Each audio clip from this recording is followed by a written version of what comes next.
وصیت کړی به صبر په صبر سره. نو معلومه ده چې مؤمنان به خپل منځ کې یو بل ته د صبر تلقین او وصیت کوي. د څه نه ده صبر؟ د ګناه نه ده صبر، د حرامو نه ده صبر، د بدکارو نه ده صبر، او د الله په طاعت او په عبادت باندې ده صبر. یو بنده بد عمل نه کوي، یو ځان یې رامنې کړی دی، نو دام صبر دی. او یو بنده نیک اعمال کوي او په هغې ځان راټینګ کړی، دام صبر دی. او یو بنده د چا په تکلیف باندې صبر کوي، نو دا هم صبر دی. یو بنده د شرک او د کفر او غلط عقایدو نه ځان ایثار کړی دی، دا هم صبر دی. نو دی مؤمنان یوازې په خپل باندې نیک عمل نه کوي، بلکې بل ته هم د نیک عمل تلقین او وصیت کوي. یوازې په خپل مونځ نه کوي، بل ته به هم وایي چې مونځ کوه. یوازې په خپل نیک مجلس ته نه ځي، بل ته به هم وایي چې راځه فلاني نیک مجلس ته ځو. یوازې به خپل ذکر نه کوي، بلکې بل ته به هم د حکمت په دایرې کې دننه. علامه شبیر احمد عثماني رحمه الله فرمایي چې د حق خبرې درې حقونه دي، چې دا دې ادا کړل نو دا به بیا اثر کوي، او که درې حقونه دې ادا نه کړل نو دا خبره بیا اثر نه کوي. لومبی حق او د حق خبرې دا دی چې دا خبره به حق وي، غلطه خبره به نه، صحیح خبره به ته کې. دویمه خبره دا ده چې نیت به حق وي، او دریمه خبره دا ده چې طریقه به حق وي.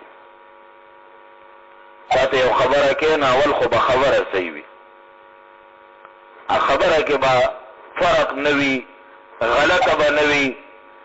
که ستا د معلوماتو مطابق ټیک وي، خو د بل د معلوماتو مطابق هغه غلطه نه وي، اول سړی ځان مطمئن کي چې زه د فلاني ته دا خبر کوم، آیا دا صحیح ده او که نه. او بیا دویم نمبر باندې نیت به صحیح وي چې زه دې بنده ته دا خبره کوم، خو د ده د ذلیله کولو لپاره نه کومه، د ده د شرمولو لپاره نه کومه، یا دې سپکومه نه، بلکې دا خبره ورته دې دپاره کومه چې د ده دا طریقه غلطه ده او د ده دا طریقه صحیح شي. نو دویم نمبر شبیر احمد عثماني رحمه الله فرمایي چې نیت به حق وي، او دریم نمبر طریقه به حق وي،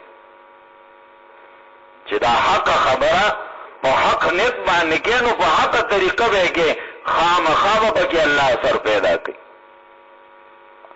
اوس کوم ځای کې چې لانجه جوړېږي او موږ نظر وکړو، نو د دریو شرایطو کې به یو شرط نه وي، نو ځکه لانجه جوړه شي. یا خو خبره حق نه وي، که خبره حق وي نیت حق نه وي، که نیت حق وي طریقه حق نه وي، چې دریوانه شرایط موجود وي او د الله رضا پکې وي، نو انشاءالله خبره به اثر کوي.